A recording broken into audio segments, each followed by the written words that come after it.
పెద్దలు వేమన గారు ఎప్పుడో చెప్పినారు, అల్పుడెప్పుడు పలుకు ఆడంబరముగాను సజ్జనుండు పలుకు చల్లగాను కంచు మోగినట్లు కనకంబు మోగున విశ్వదాభిరామ వినుర వేమ. అంటే ఎప్పుడో ఈరోజు కాదు, చరిత్రలో మీరు ఎన్ని చూసినా ఒకటి వాస్తవం, ఎప్పుడైనా సరే చెల్లని నాణానికి చెల్లని రూపాయికి గీతలు ఎక్కువ అన్నట్టు పనిచేయడం చేతగానోళ్ళే ఎక్కువ మాట్లాడతారు, చాలా చిల్లరగా మాట్లాడతారు. అది ఇవాళ మన కర్మ కొద్దీ ఇక్కడ కనబడుతూ ఉంది తెలంగాణలో. ఒక అల్పుడు, నేను అల్పుడు అంటుంటే మళ్ళీ వేరే అనుకోకండి, వేమన గారు చెప్పిందే చెప్తున్నాం. ఒక అల్పుడు, ఎన్టీ రామారావు గారు చెప్పినట్టు ఒక అంగుష్ట మాతృడు, ఒక తుచ్చుడు ఈరోజు ఈ రాష్ట్రానికి ముఖ్యమంత్రిగా ఉండడం అనేది ఈ రాష్ట్ర ప్రజల దురదృష్టం, ఈ రాష్ట్రం యొక్క దురదృష్టం. కానీ ఎంతటి అల్పుడైనా ఎంతటి తుచ్చుడైనా నిజానికి నేను దరిద్రుణ్ణి అని మెడలో బోర్డు వేసుకుని తిరగడు. కానీ రేవంత్ రెడ్డి గారి స్పెషాలిటీ ఏంటంటే ఆయన మైకు ముందే మాట్లాడుతూ ఉంటాడు. మైకు ముంగటనే నోటికి వచ్చినట్టుగా దివాలా తీశాము. ఒకసారి కాదు, ఇది 2.5 సంవత్సరాల్లో ఒకసారి ఎయిడ్స్ రోగి అంటాడు తెలంగాణని, ఇంకోసారి క్యాన్సర్ పేషెంట్ అంటాడు. ఇక దివాలా తీసిందని మాట్లాడిన దివాలా కోరు మాటలకైతే లెక్కనే లేదు. అది చూసిన తర్వాతనే బాధ అనిపించింది. వాస్తవం ఏంటంటే ఇంతటి భావదారిద్ర్యం, ఇంటలెక్చువల్ బ్యాంక్రప్ట్సీ బహుశా దేశ చరిత్రలో ఏ ముఖ్యమంత్రిలో కూడా ఎన్నడూ చూసి ఉండం. అయ్యా మీరు మీ అదృష్టం బాగుంది, జాక్పాట్ కొట్టారు, ప్రజలు మార్పు అని మీరు చెప్పిన డైలాగులు విశ్వసించారు, మీకు అవకాశం ఇచ్చారు. 50% మీ పరిపాలన 30 నెలలు అయిపోయింది. 50% మీకు ఇచ్చిన అవకాశం అయిపోయింది. ఇప్పటికైనా 4 మంచి మాటలు, మీ ప్రభుత్వంలో మీరు ఏం చేశారో, ప్రజలకు మీరు ఇచ్చిన హామీల్లో ఎన్ని నెరవేర్చారో, లేదైనా ఒక జిల్లాకి పోతే ఆ జిల్లాకు మీరు చేసిన అభివృద్ధి, మీ వల్ల జరిగిన మంచి పనులు అవి చెప్తారేమో అని చూస్తాం. కానీ ఇంత ఇంటెలెక్చువల్ బ్యాంక్రప్ట్నెస్, ఇంత భావదారిద్ర్యం, రాజకీయ భావదారిద్ర్యం, ఇంత విచిత్రమైన పరిస్థితి బహుశా భారతదేశంలో ఏ రాష్ట్రంలో ఏ నాయకుడు, ఎంతోమందిని చూసాం, ముఖ్యమంత్రుల్ని, ప్రధానమంత్రుల్ని, కానీ ఎవరిలో ఇంతటి భావదారిద్ర్యం ఏమైతే చూడలేదు. అదంటారు చూడండి, తింటున్న పళ్ళెంలోనే మనుబోసుకున్నట్టు, తింటున్న అన్నంలోనే ఉంచినట్టు, నువ్వు నడుపుతున్న రాష్ట్రాన్ని తిట్టడం ఏం దరిద్రం? అది నాకు అర్థం కాదు. నీవే కదా ప్రభుత్వానికి అధినేత, నువ్వు రాష్ట్రానికి ముఖ్యమంత్రి నువ్వు. సరే, ఇంకా ఎన్ని రోజులు ఆ విషయం చెప్పే పని మాకైతే అర్థం కావట్లేదు. నేను ఆయన మాట్లాడిన మాటలు, ఢిల్లీకి పోతే ఇజ్జత్ లేదు, ఆయనే చెప్తాడు ఢిల్లీకి పోతే అక్కడ గౌరవం లేదు, ఇజ్జత్ లేదు అని. మరి 72 సార్లు ఎందుకు పోతున్నావు? ఏ ముఖ్యమంత్రి ఇంతవరకు సాధించిన రికార్డు నువ్వే సృష్టించినావు. 30 నెలల్లో 72 సార్లు అంటే సగటున నెలకు కనీసం 2.5 సార్లు ఢిల్లీకి పోతా ఉన్నావు. ఎవరు రమ్మంటున్నారు నేను? మరడా ఎందుకు పోతున్నావు? ఢిల్లీలో ఇజ్జత్ లేకపోతే ఎందుకు పోతున్నావు అని అడుగుతా ఉన్నా. వాస్తవానికి నిన్న రేవంత్ రెడ్డి గారు ఎన్ని చెప్పినా ఒకటి వాస్తవం. నా తెలంగాణ కోటి రతనాల వీణ అని దాశరథి గారు ఏదైతే ఆనాడు నిజామాబాద్ జైలు గోడల మీద రాశారో, అలాంటి తెలంగాణ కోటి రతనాల వీణ మాత్రమే కాదు, ఇప్పుడే మా శ్రీనివాస్ యాదవ్ గారు చూపెడుతున్నారు, 1 కోటి ఎకరాల మాగాణం అని చెప్పి రుజువు చేసింది కేసీఆర్ గారి నాయకత్వం. దానికి సాక్ష్యం ఇది. నేనేది ముఖ్యమంత్రి గారి లాగా నోరేసుకొని ఊరికైనా లెక్కలు లేకుండా పత్రాలు లేకుండా మాట్లాడలేదు. This is statistics from government. Telangana Markfed నుంచి, తెలంగాణ ప్రభుత్వ వెబ్సైట్ నుంచే తీసుకుని, directorate of economics and statistics మీరు చూడొచ్చు. 2014-15లో మన రాష్ట్రంలో మొత్తం ఆ రోజు ఎన్ని హెక్టార్లలో సాగు అయ్యేది అంటే 26,13,000 హెక్టార్లు మాత్రమే. 14-15 అంటే తెలంగాణ వచ్చిన రోజు, కేసీఆర్ గారు గద్దెనెక్కిన రోజు. కేసీఆర్ గారు గద్దె దిగిన రోజు 2023-24 59.89 లక్షల హెక్టార్లు అంటే 1 కోటి ఎకరాల మాగాణం పెరిగింది కేసీఆర్ గారి పరిపాలనలో. 1 కోటి ఎకరాలు అదనంగా సాగులోకి వచ్చిన మాట వాస్తవం. ఇక దానికి ప్రతిఫలంగా ఏముంటుంది మీకు? సహజంగా పంటల ఉత్పత్తి ఎంత పెరిగింది చూడొచ్చు. ఇదంతా అఫీషియల్ స్టాటిస్టిక్స్. తెలంగాణ వచ్చినాడు, కేసీఆర్ ప్రభుత్వం వచ్చినాడు, ఆ రోజు కేవలం 24,29,000 మెట్రిక్ టన్నులు ఆ రోజుల్లో, ఇది మార్క్ఫెడ్ ఇది లెక్క. మరి ఆ రోజు ఉత్పత్తి అవుతే దిగిపోయిన నాడు ఎంత, మళ్ళీ మోర్ దెన్ డబుల్. ఇవన్నీ కూడా మీకు ఇస్తాను, చూసుకోవచ్చు. సీజన్ వైజ్ ఎంత పెరిగింది, సాగు ఎంత విస్తీర్ణం జరిగింది, ఎంత పెరిగింది, పంటల ఉత్పత్తి ఎట్లా పెరిగింది, ఇవన్నీ లెక్కలతో సహా మాట్లాడతాం. పరిస్థితి ఇట్లా ఉంటే రేవంత్ రెడ్డి గారు మరి ఎందుకు ఇట్లా మాట్లాడుతున్నారు, ఎందుకు పదే పదే పదే పదే తెలంగాణ రాష్ట్రాన్ని అవమానిస్తున్నారు మాకు అర్థం కావట్లేదు. అసలు ఢిల్లీకి ఎవరు రమ్మన్నారు నిన్ను, ఎవరు బతిమలాడుతున్నారు ఢిల్లీకి రానాయనా నిన్ను? ఇక్కడే ఉండు, 2.5 ఏళ్ళు ఇక్కడే ఉండి పరిపాలించు. ఆ మూటలు మోయకుండా, లుచ్చా మాటలు మాట్లాడకుండా మాట్లాడు, మంచి మాటలు మాట్లాడి 1000 కోట్ల రూపాయలు ఢిల్లీలో సమర్పించుకోకుండా ఇక్కడే ఉండి మాట్లాడు. ఇంకా చండాలమైన మాట, తెలంగాణ వాళ్ళు అనగానే అసహించుకుంటున్నట ఆయన అంటున్నాడు. నిన్న తెలంగాణ వాళ్ళు అనగానే అసహించుకుంటున్నారు. అసహించుకునేది నువ్వు చేసిన దివాలాకోరు రాజకీయం, నువ్వు చేసిన వెధవ పనులు, ఓటుకు నోటు కేసులో దొరికిపోయిన విధానం, ఇవన్నీ నేను చూడగానే గుర్తొస్తున్నాయి. దొంగను చూసినట్టు చూస్తున్నారు. అవును, చూస్తారు, దొంగను దొంగలాగానే చూస్తారు, ఇంకోలాగా చూడరు. దొరను దొరలాగానే చూస్తారు, దొంగను దొంగలాగానే చూస్తారు. That is the world. ఇవాళ వాస్తవం ఏంటి అంటే తెలంగాణను చూసి ముక్కున వేలేసుకుంటున్నారు, తెలంగాణను చూసి ఆశ్చర్యపోతున్నారు. కేంద్రం సహకరించకపోయినా, ఎట్లా తెలంగాణ వాళ్ళు ఒక జాతీయ ప్రాజెక్ట్ ఇవ్వకపోయినా ఇంత సాగు విస్తీర్ణం ఎట్లా పెరిగింది, ఇన్ని పంటలు ఎట్లా అద్భుతంగా పండిస్తున్నారు తెలంగాణ రైతులు, ఏం మ్యాజిక్ చేసింది తెలంగాణ. పీయూష్ గోయల్ మాటలు చెప్పాలంటే క్యా చమత్కార్ కరే బై తుమ్ లోగ్ అన్నాడు. అది ఇవాళ తెలంగాణను చూసి దేశం ఆశ్చర్యపోతున్న తీరు. అసలు కేంద్రం సహకరించనే లేదు మేము 10 ఏళ్ళుంటే. కానీ ఒక నేషనల్ ప్రాజెక్ట్ స్టేటస్ ఇవ్వకపోయినా అవతల వేరే రాష్ట్రాల్లో దశాబ్దాలుగా ప్రాజెక్టులు ఇంకా ములుగుతూ నడుస్తున్నా ఇక్కడ 4 ఏళ్లలోనే ప్రపంచంలోనే అతిపెద్ద లిఫ్ట్ ఇరిగేషన్ ప్రాజెక్ట్ కట్టింది తెలంగాణ. అది చూసి ఆశ్చర్యపోతున్నారు దేశం అంతా. నిన్నగాక మొన్న కదా మేఘాలయ ముఖ్యమంత్రి వచ్చి కమాండ్ కంట్రోల్ సెంటర్ చూసి ఎంత అద్భుతంగా ఉంది ఇది నాకు స్వయంగా ఫోన్ చేసిండు. కాన్రాడ్ సాంగ్మా నాకు మిత్రుడు కాబట్టి ఫోన్ చేసి మరి ఏం అద్భుతంగా కట్టినారా కేసీఆర్ గారి విజన్, మీరు గవర్నమెంట్లో లేకపోవచ్చు కానీ మీ పరిపాలన ఫలితాలు ఇంకా కనబడతానే ఉన్నాయి, అద్భుతంగా ఉందని చెప్పి మరి ఇవాళ కాన్రాడ్ సాంగ్మా లాంటి నాయకులు మాట్లాడుతున్నారు. సూపర్ స్టార్ రజనీకాంత్ ఏమన్నాడు హైదరాబాద్కి వచ్చి, ఇది హైదరాబాదా న్యూయార్కా అన్నాడు, యాదికుందా. ఫాక్స్కాన్ చైర్మన్ ఏమన్నాడు, ఇది ఇండియానేనా అన్నాడు. గట్ల ఆశ్చర్యపోతురు తెలంగాణను చూసి. నీలాంటి సన్నాసికి అర్థం కాకపోవచ్చు తెలంగాణ గొప్పతనం కానీ తెలంగాణ యొక్క ఎదుగుదల కానీ నీకు జీర్ణం కాకపోవచ్చు. నీ అజీర్తి వల్ల వచ్చిన ఇబ్బందుల్లో నువ్వు మాట్లాడుతుండొచ్చు. కానీ ఒకటి వాస్తవం, 10 ఏళ్లలో కేసీఆర్ ఒక సింహంలాగా పరిపాలించి నా రాష్ట్రం, నా సొంత రాష్ట్రం, నేను పోరాడి తెచ్చిన రాష్ట్రం అన్న దాంతో పట్టుదలతో, ప్రేమతో, దార్శనికతతో కష్టపడి పనిచేసి అందరిని ఒప్పించి మెప్పించి నిర్మాణాలు చేసిండు కేసీఆర్. నీ వల్ల నీకున్న ప్రాబ్లం వల్ల సహజంగా నిన్ను చూడంగానే పారిపోతారు, నిన్ను చూడంగానే అవమానిస్తారు, నిన్ను చూడంగానే ఒక దొంగ వచ్చిండ్రా అనుకుంటారు. అది నీ కర్మ, మేమేం చేయలేం దానికి.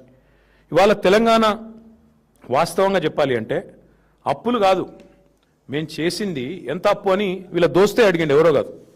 వీళ్ళ దోస్తు ఒక ఆయన ఉన్నాడు, చీకటి స్నేహితుడు, మాధవనేని రఘునందన్ రావు అని ఎంపీ, బీజేపీ ఎంపీ, చీకటి దోస్తు రేవంత్ రెడ్డి. ఆయనతో నేను అడిగిపించిండు, ఏంది అసలు అప్పులు ఎంత అని పార్లమెంటులో ఒక ఎంపీ గారు అడిగితే పార్లమెంట్లో కేంద్ర ప్రభుత్వం ఇచ్చిన, మీ బడేబాయ్ ఇచ్చిన సమాధానం, మీ పెద్దన్న మీ బడేబాయ్ ఏం చెప్పినల్లా, కేసీఆర్ వచ్చిన రోజు అప్పులు ఎంత, దిగిపోయిన రోజు అప్పులు ఎంత అంటే ఇగో ఇది, this is the total picture presented to parliament by RBI by CAG. ఏమని చెప్పారు అందులో, కేసీఆర్ గారు అధికారంలోకి వచ్చిన రోజు 72,000 కోట్ల అప్పు రాష్ట్రం ఎత్తి మీద ఉన్నది, కేసీఆర్ దిగిపోయిన రోజు 3,50,000 కోట్ల అప్పు, total public det of Telangana. ఇది పార్లమెంటులో సాధికారంగా కేంద్ర ప్రభుత్వం రిజర్వ్ బ్యాంక్ అడిగి ఇచ్చిన లెక్క. నీ ఇప్పుడు అందులో ఏంటంటే విషయం, మేము వచ్చిన 72, మేము దిగిపోయిన నాడు 3,50,000, మరి అంటే ఎంత కేసీఆర్ చేసిన అప్పు, 2,78,000 కోట్లు. కానీ నీ పరిస్థితి ఎట్లుంది, నీకు వాస్తవాలు బయటకు వస్తే నీకు నచ్చలేదు, అందుకే నోటికొచ్చినట్టు ఎంత వస్తే అంత, ఒకరోజు 6 లక్షల కోట్లు అంటాడు, ఇంకో రోజు 7 లక్షల కోట్లు అంటాడు, ఇంకో రోజు 8 లక్షల కోట్లు అంటాడు. మరి నీ లెక్కలు నమ్మాలనా లేక కాగ్ లెక్కలు, మరి ఆర్బీఐ లెక్కలు నమ్మాలా, పార్లమెంట్లో కేంద్ర ప్రభుత్వం చెప్పింది నమ్మాలా, ప్రజలు ఏది నమ్మాలా, ముఖ్యమంత్రి చెప్పు. తెల్లారు లేస్తే వెనకటికి ఎవడో మొహం బాలే తద్దంబలు కొట్టుకున్నట్టు నీకు పరిపాలన చేతగాక గత ప్రభుత్వం మీద ఇంకెన్ని రోజులు ఏడుపుల్ని ఎన్ని అబద్ధాలంటే నేను ఒకటే వేదిక ఇద్దరు ముఖ్యమంత్రి ఉప ముఖ్యమంత్రి నెంబర్ 1 అండ్ నెంబర్ 2. నెంబర్ 1 అంటాడు 30 నెలల్లో 1,75,000 కోట్లు ఖర్చు పెట్టిన రైతులకని నెంబర్ 1 సీఎం అంటాడు. అదే వేదిక మీద మరో ఒక 5-6 నిమిషాల తేడాలో ఉప ముఖ్యమంత్రి గారేమో 1,56,000 కోట్లు అంటాడు. అంటే వాళ్ళకే అబద్ధాల్లో కూడా పొంతం లేదు. 20,000 కోట్ల అంతరం అక్కడిదక్కడే 5 సెకండ్లు 5 నిమిషాల తేడాలో అంత చండాలమైన పరిపాలన నీది. ఇంకొక మాట, ఇది కాగ్ రిపోర్టు. ఇందులో నెలకు ఎంత వీళ్ళు కట్టింది 2026-27తో సహా మొత్తం ఉంది, కావాలంటే 25 ఉంది, 26 ఉంది, 27 ఉంది. ఏ నెల కూడా వీళ్ళు 2,400 2,500 కోట్లు దాటి కట్టలేదు. కానీ ఏం చెప్తారు ప్రతిసారి 6,000 కడుతున్నాం, 6,000 కోట్లు కడుతున్నాం, 7,000 కోట్లు కడుతున్నాం. వాళ్ళ ఇష్టం, నోటికి మొక్కాల. ఇది కాగ్ లెక్క.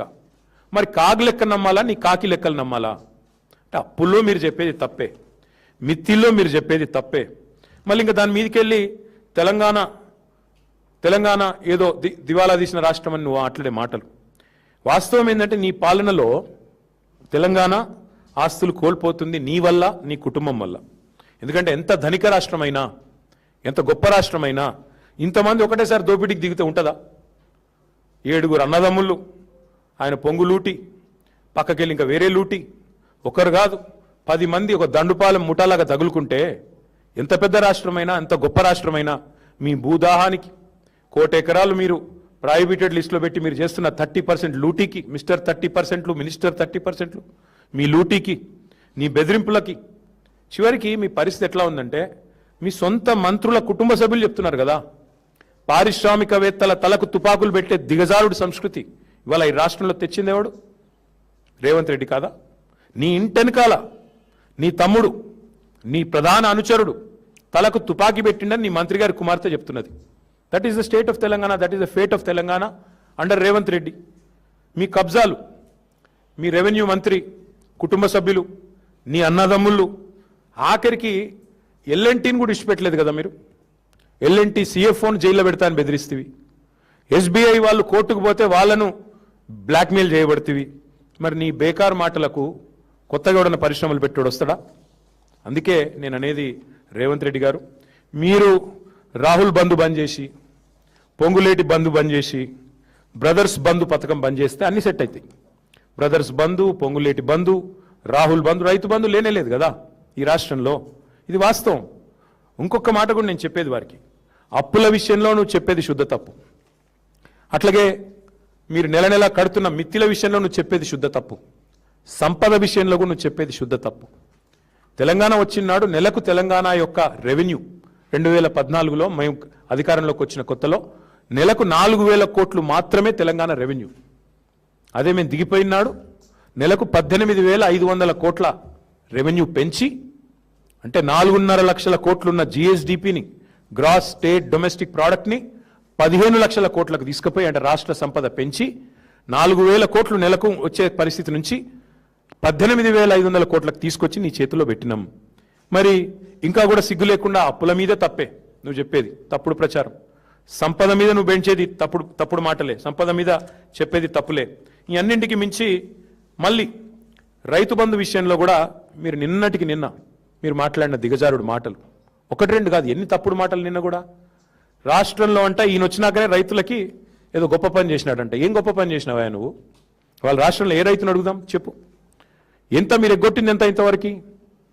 ఈ రోజు వరకు కాంగ్రెస్ ప్రభుత్వం వచ్చిన తర్వాత ఎగ్గొట్టింది ఎంత అంటే అక్షరాల రైతులకి, ఓన్లీ రైతులకు నేను చెప్పేది, వేరే వాళ్ళకు కూడా కాదు, 1,13,000 కోట్లు రేవంత్ రెడ్డి గారి ప్రభుత్వం ఎగవేసిన సొమ్ము ఎంత అయ్యా అంటే ఓన్లీ రైతాంగానికి 1,13,000 కోట్ల రూపాయలు. ఎట్లా ఎగవేతల ప్రభుత్వం ఎగ్గొట్టిన పైసల లెక్క ఎట్లా అంటే, రైతు బంధు పేరిట మీరు ఎగనామం పెట్టింది సరిగ్గా 30,000 కోట్లు.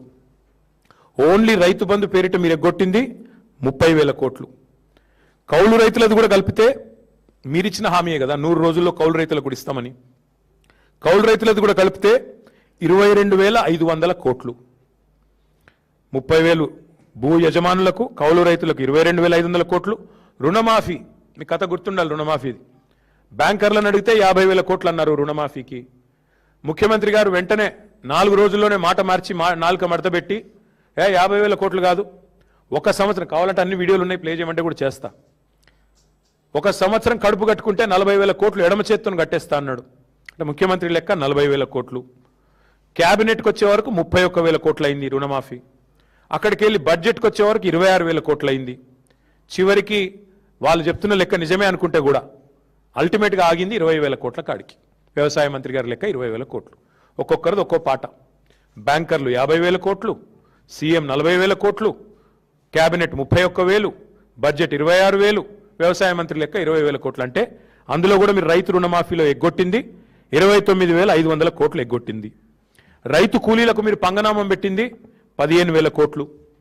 పంటల బోనస్ను బోగస్ చేసి ఎగ్గొట్టింది 16,000 కోట్లు. మొత్తం కూడితే 1,13,000 కోట్ల రూపాయలు కేవలం రైతులకే ఎగనామం పెట్టింది రేవంత్ రెడ్డి ప్రభుత్వం. ఎప్పుడు కడతావు ఈ బాకీ? ఎప్పుడు కడతావు ఈ బాకీ? కట్టినా ఇంకా చేయి పండుగలు. ఇంకా అట్టర్ ఫ్లాప్ సినిమాకు అర్ధశత దినోత్సవం చేసినట్టు అన్నదాతలను ఆగమాగం చేసింది చాలక మీదికెళ్ళి ఇంకా సభలు సదస్సులు వీళ్ళందానికి మళ్ళీ అందులో స్పీచ్లు, వాటికి కిందికెళ్ళి సీటీలు, ఇంకాదు పేపర్ యాడ్లు.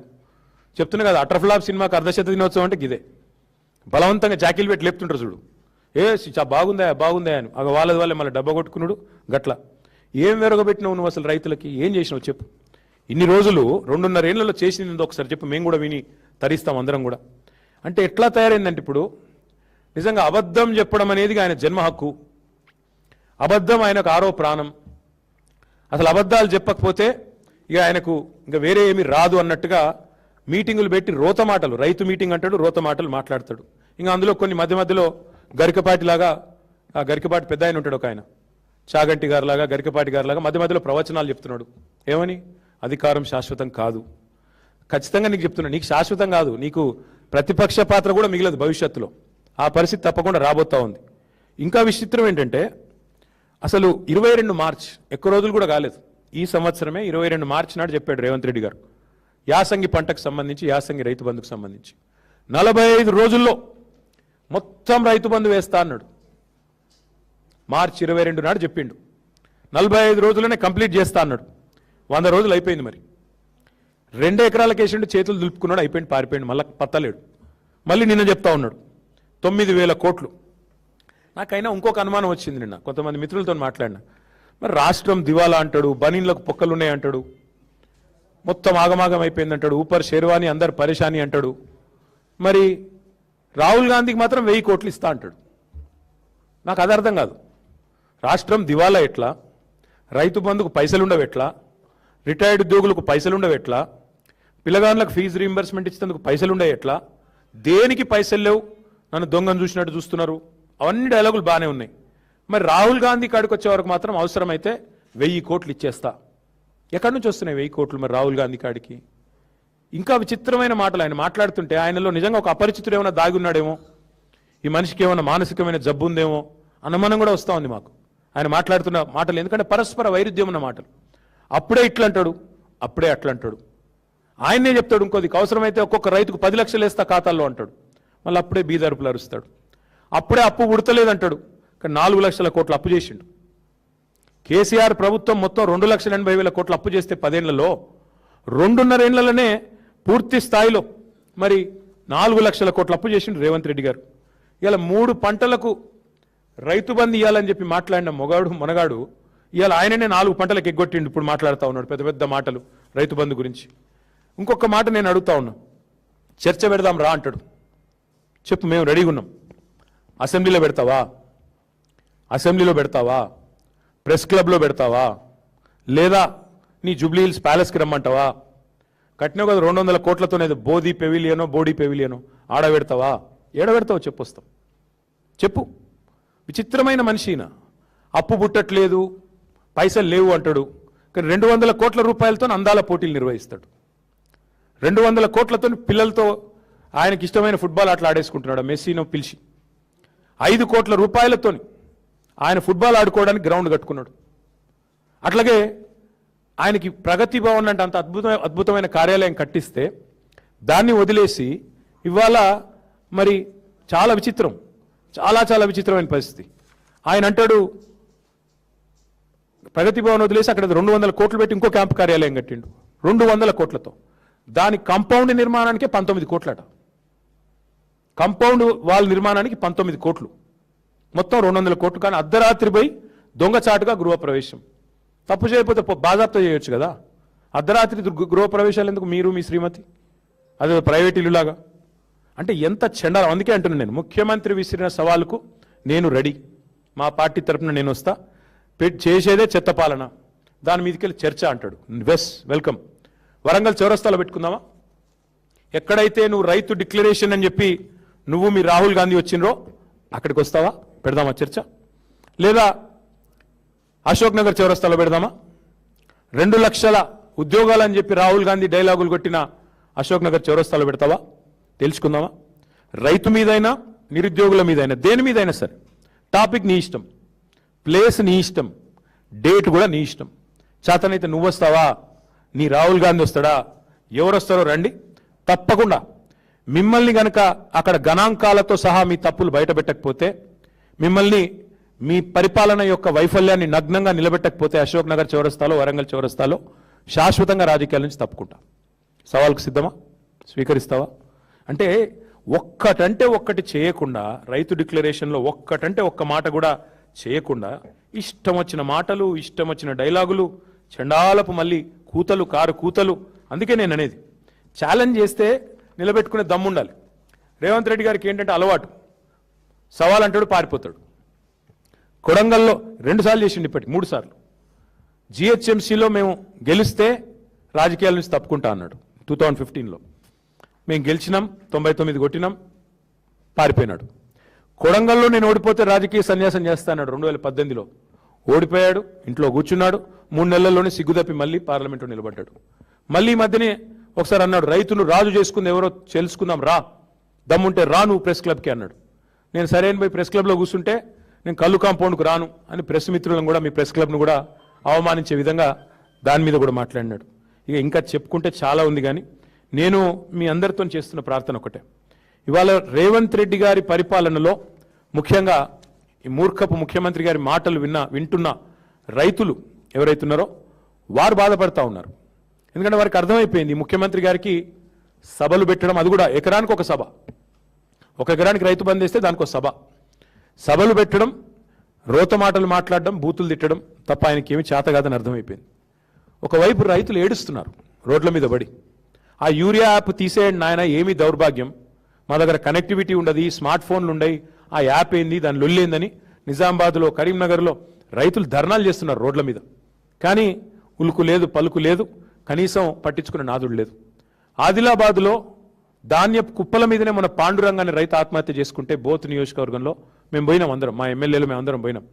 పోయి ఆ రైతు కుటుంబాన్ని పరామర్శించి ఓదార్చి వాళ్ళు కొంత సాయం చేసి, ధైర్యంగా ఉండండి, చచ్చిపోవద్దు, ఇంకో 2 నెలల్లో మళ్ళీ కేసీఆర్ ప్రభుత్వం వస్తుంది, మీరు భయపడకండి అని చెప్పి ధైర్యం చెప్పి రావాల్సిన పరిస్థితి. ధాన్యం కుప్పల మీదనే వాళ్ళ రైతులు ఆత్మహత్యలు చేసుకుంటే వాళ్ళ పట్టించుకున్న నాదుడు లేడు, పోయి పరామర్శించిన మంత్రి లేడు. మొన్నటిదాకా డైలాగులు కొట్టినాడు ఈయన, ఇదే రేవంత్ రెడ్డి గారు, పెద్ద తీస్మార్ ఖాన్ లాగా కేంద్రం మీద యుద్ధం చేస్తా, ఎట్లా కొనడో చూస్తా, అన్ని గింజలు కొనిపిస్తా చివరి గింజ దాకా అని పెద్ద తీస్మార్ ఖాన్ డైలాగులు కొట్టిండు. సడన్గా ఏమైందో మళ్ళీ ఇప్పుడు మోడీ ఎంత చెప్తే గంతే కొంట, ఎన్ని గింజలు కొనమంటే గంతే కొంట అని ఇప్పుడు బుడ్ర ఖాన్ మాటలు మాట్లాడుతున్నాడు. డైలాగులు ఒకసారి ఏమో తీస్మార్ ఖాన్ లాగా, ఇంకోసారి చేతల కాడికి వచ్చేసరికి మాత్రం బుడ్ర ఖాన్ లాగా తప్పించుకునే పరిస్థితి. వాళ్ళ రైతులు అడుగుతున్నారు, వరి కొనవు, మొక్కజొన్నలు కొనవు, పత్తి కొనవు, ఏది కొనవు, జొన్నలు కొనవు, మరి ఎందుకు నువ్వు ఉన్నది, నీ ప్రభుత్వం ఉన్నది ఎందుకు? గతంలో మీరే కదా అన్నది రేవంత్ రెడ్డి గారు, నువ్వేమన్నా మధ్యలో బ్రోకర్వా, మోడీ కొనకపోతే నువ్వు కొనకపోయేందుకు 10,000 కోట్లు ఇస్తే నేను మొత్తం కొంటా, బోనస్తో సహా ఇస్తాను నువ్వే చెప్తీవి కదా. ఇప్పుడు చేతనైతే లేదా, నడుపొస్తలేదా? అసలు ఇంటెలిజెన్స్ ఉందా నీకు? నీ నీ నీ ప్రభుత్వానికి ఏం జరుగుతుందో కనీసం క్షేత్రంలో అవగాహన ఉందా నీకు? రైతుల్లో ఎంత ఆందోళన ఉందో, ఎంత అలజడి ఉందో తెలుసా? ఎంత తీవ్రమైన ఇరిటేషన్ ఉంది రైతుల్లో. ఎక్కడికక్కడ యూరియా విషయంలో మీరు చేస్తున్న దుర్మార్గాలు, యూరియా ఇవ్వడం చేతగాక. ఒకనాడు కేసీఆర్ గారి పరిపాలనలో ఆటో డ్రైవర్కి ఫోన్ చేస్తే పొలం కాడికి యూరియా వచ్చేది. కానీ ఇవాళ మీ అద్భుతమైన పరిపాలనలో యూరియా కోసం బారులు కట్టాల్సిన పరిస్థితి, లైన్లో చెప్పులు పెట్టే దుస్థితి. 10 ఏళ్ళు చక్కగున్నది, ఒక్కసారి ఏమైంది అంటే సమాధానం చెప్పే నాథుడు లేడు. మరి మేము అడిగేది అందుకే, మీకు యూరియా సంచులు తెలియదు కానీ ఢిల్లీకి డబ్బు సంచుల విషయం అందరికి మీరు మోస్తారు బాగా అని తెలుసు. ఇంకా విచిత్రమైన విషయం, మేము ఆయనకు అప్పచెప్పింది ఒక అద్భుతమైన దివ్యమైన రాష్ట్రాన్ని అప్పచెప్పినాం. ఊరికే నేను ఇదేం మాటల్లో చెప్పట్లేదు. Per capital number 1 Telangana. ఈరోజు కూడా 4,20,000 రూపాయలతో వీఆర్ నెంబర్ 1 ఇన్ ద కంట్రీ. ఇది వాస్తవం కాదా? మరి దాన్ని పట్టుకొని దివాలా తీసిన రాష్ట్రం ఎట్లా అంటావు నువ్వు? SOTRలో స్టేట్ ఓన్ ట్యాక్స్ రెవెన్యూస్లో నెంబర్ 1 తెలంగాణ. GSDP పెరుగుదలలో నెంబర్ 1 తెలంగాణ. అట్లాగే దర్జాగా ఉన్న రాష్ట్రాలలో, పెరుగుతున్న రాష్ట్రాలలో నెంబర్ 1 తెలంగాణ. నీకు చేతనైతే లేదు. నెంబర్ 1 స్టేట్ ఏమైంది? చివరికి పోయి ఓటుకు నోటు కేసులో నెంబర్ 1 A1కు దొరికిపోయింది. అందుకే ఇవాళ ఏం జరుగుతున్నది? వరుసగా మీ పరిపాలన రాగానే 2 ఏళ్ళు రెవెన్యూ లోటు, మీరు ఇవాళ 2 ఏళ్ళు వరుసగా రెవెన్యూ డెఫిసిట్. తగ్గుతా ఉన్నాయి, అన్నీ తగ్గుతున్నాయి. నేను ఆయన మాట్లాడుతుంటే ఇంకా ఆశ్చర్యం అనిపించింది నాకు. అన్ని రంగాలలో ఆయన ఏదో దివ్యంగా నడుపుతున్నట్టు ఆయన మాట్లాడుతుంటే, ఇవాళ మొత్తం GSTలో down, stamps and registrations down, motor vehicles sales tax down, అన్ని రంగాలలో వైఫల్యం నీది కదా. ఒక్క మందుగమనం తప్ప మిగతా అంతా మందగమనమే కదా. ఇది వాస్తవం కాదా? నేను ఆయన మాట్లాడుతున్నాడు, లిక్కర్ ఏదో బాగా పెరిగింది కేసీఆర్ టైంలో. ఇలా నేను అడుగుతున్నా, మరి నీ ప్రభుత్వంలో నీకు అంత ఇంట్రెస్ట్ ఉంటే బంద్ చేయి, మొత్తం బెల్ట్ షాపులు మూసేయి, మద్యపాన నిషేధం పెట్టి, నేను ఎవడాపుతున్నాడు? పెట్టు. అంత బాగా ఇబ్బంది ఉంది కదా నీకు. ఇది చేత కాకుండా ఇష్టం వచ్చిన మాటలు. ఏం చేసినావు నువ్వు? అడ్డగోలుగా అప్పులు తెచ్చావు 4 లక్షల కోట్లు, అడ్డంగా ఎక్కడికక్కడ భూములు అమ్ముతున్నావు. అందులో మొత్తం సగం మళ్ళీ నీ అనుయాయులకు, నీ బ్రదర్స్కు, ఇవన్నీ కూడా. మరి పోనీ 4 లక్షల కోట్లు అప్పు చేసి ఏం చేసినాడయా రేవంత్ రెడ్డి గారు అంటే, రైతులకు రైతు బంధు పైసలు ఎగవేత, పిల్లలకు ఫీజు రీయింబర్స్మెంటు ఎగవేత, ఉద్యోగులకు డిఏలు PRC ఎగవేత, రిటైర్డ్ ఉద్యోగులకు రిటైర్మెంట్ బెనిఫిట్స్ ఎగవేత, మహిళలకు మహాలక్ష్మి ఎగవేత, వృద్ధులకు పెద్దలకు 4 లక్షల పెన్షన్ ఎగవేత. ఒక్క ప్రాజెక్టు కట్టింది లేదు, కానీ కూలగొట్టినవి చాలా ఉన్నాయి. SLBC కూలిపోయింది, వట్టెం పంప్ హౌస్ మునిగిపోయింది, సుంకిశాల కూలింది, పెద్దవాగు కొట్టుకపోయింది. ఇన్ని కూలినాయి. 2 పిల్లర్లు కుంగితేనేమో కాళేశ్వరాన్ని కూలేశ్వరం అంటావు.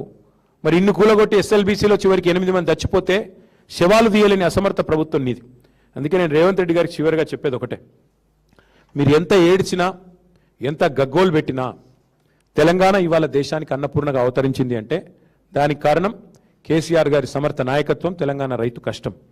తెలంగాణ రైతు ఇవాళ పంజాబ్ని, హర్యానాను తలదన్నే విధంగా పంటల ఉత్పత్తిలో నెంబర్ 1గా నిలబెట్టింది. ఎందుకు? కేసీఆర్ గారు చేసిన ప్రయత్నం వల్ల. రైతు చల్లగా ఉండాలని చెప్పి కేసీఆర్ గారు అప్పు చేసినా, 2,80,000 కోట్ల అప్పు చేసినా, కేసీఆర్ గారు రైతు మీద 5 లక్షల కోట్ల పెట్టుబడి పెట్టిండు 10 ఏళ్లలో. రైతు బంధుకే 73,000 కోట్లు, రైతు రుణమాఫీకి 29,000 కోట్లు, 24 గంటల కరెంట్ ఇవ్వడానికి 1,00,000 కోట్లు, ఉచిత విద్యుత్ అందించడానికి 50,000 కోట్లు, కాళేశ్వరం, పాలమూరు, సీతారామ లాంటి సాగునీటి ప్రాజెక్టులు, మీరు పెండింగ్లో పెట్టిపోయిన కల్వకుర్తి, భీమా, నెట్టెంపాడు లాంటి ప్రాజెక్టులను పూర్తి చేయడానికి మొత్తం 1,60,000 కోట్లు. ఒక్క ధాన్యం కొనుగోలుకే 10 ఏళ్లలో కేసీఆర్ ప్రభుత్వం ఖర్చు పెట్టింది 1,32,000 కోట్లు. మిషన్ కాకతీయతో చెరువులు బాగు చేయడానికి ఖర్చు పెట్టింది 5,500 కోట్లు. రైతు బీమాకు ఖర్చు పెట్టింది 6,000 కోట్లు. రైతు వేదికలు, రైతు కల్లాలకు మళ్ళీ 1,000 కోట్లు. అంటే మొత్తం కలిపి 5 లక్షల కోట్లు కేసీఆర్ గారు రైతుల మీద ఖర్చు పెట్టిండు. కాబట్టే మరి ఈరోజు తెలంగాణ భారతదేశంలోనే అన్నపూర్ణగా అవతరించింది. ఇక చాలా చేశాం కానీ ఇవన్నీ నేను చెప్పను. మేము మీటర్లు పెట్టమని చెప్పినాం, తెగించినాం. నువ్వేమో ఇవాళ బడేబాయి భయానికి, కేసుల భయానికి తప్పించుకునే క్రమంలో భాగంగా రైతుకు ఉరిబెట్టే ప్రయత్నం చేస్తా ఉన్నావు, రైతు డిస్కం పేరిట. కాబట్టి రేవంత్ రెడ్డి గారు ఇకనైనా సరే, మీకు కేసులు పెట్టుకోదలుచుకుంటే, మమ్మల్ని తూలనాడదలుచుకుంటే, దూషించదలుచుకుంటే అది నీ తెలివి తక్కువతనానికి నిదర్శనం. దానికి మేము చేయగలిగింది లేదు. కానీ దయచేసి తెలంగాణను దూషించకు. తెలంగాణ ముఖ్యమంత్రిగా ఒక సిరి సంపదలు కలిగిన ఈ రాష్ట్రాన్ని, కష్టపడే ప్రజలున్న ఈ రాష్ట్రాన్ని దయచేసి మాటలతో, సూటిపోటి మాటలతో మరి అందరి ఆత్మస్థైర్యాన్ని దెబ్బతీసే విధంగా, అన్నదాతల ఆత్మస్థైర్యాన్ని దెబ్బతీసే విధంగా మాట్లాడవద్దని కోరుతూ, మరి నిజంగా కూడా నీకు చిత్తశుద్ధి ఉంటే we are ready for your challenge అన్నావు కదా నిన్న. ఎక్కడ పెడతావో పెట్టు. వరంగల్లో పెడతావా, అశోక్ నగర్లో పెడతావా, ప్రెస్ క్లబ్లో పెడతావా, అసెంబ్లీలో పెడతావా, నువ్వు ఎక్కడ చర్చ పెట్టినా, రేపు పెడతావా, ఎల్లుండి పెడతావా, అవతల ఎల్లుండి పెడతావా, నీ ఇష్టం. ప్లేసు, డేటు, టైం నీ ఇష్టం. We are ready. 10 ఏళ్లలో మేం చేసిందేందో 2.5 ఏళ్లలో నువ్వు చేసిందేందో రైతుల విషయంలో చర్చకు మేము సిద్ధంగా ఉన్నామని చెప్పి మళ్ళొకసారి తెలియజేస్తూ మీ అందరికి కూడా ధన్యవాదాలు.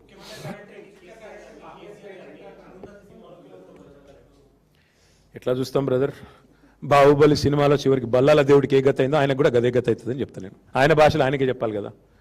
ఇక అంతకంటే ఎక్కువ ఆయనకి చెప్పేది ఏం లేదు. ఒక మూర్ఖుడు, ఆయనకి ఎంత చెప్పినా అంతే, ఆయన మారడు, మాకు తెలుసు. కానీ చివరికి ఏ గతి పట్టాలో, హిట్లర్కి ఏ గతి పట్టిందో ఆయనకు కూడా అదే పడుతుంది. ఇదివరకు కూడా చెప్పాను నేను మీకు. ఇదివరకు కూడా ఏం చెప్పాను మీకు, కలాం గారు ఏం చెప్పారు, కలలు కనండి, కథలు చెప్పకండి. అర్థమైంది కదా. అదే మాట ఆయనకు అర్థమయ్యే భాషలో చెప్పాలని నాకు ఉంది, కానీ వద్దు.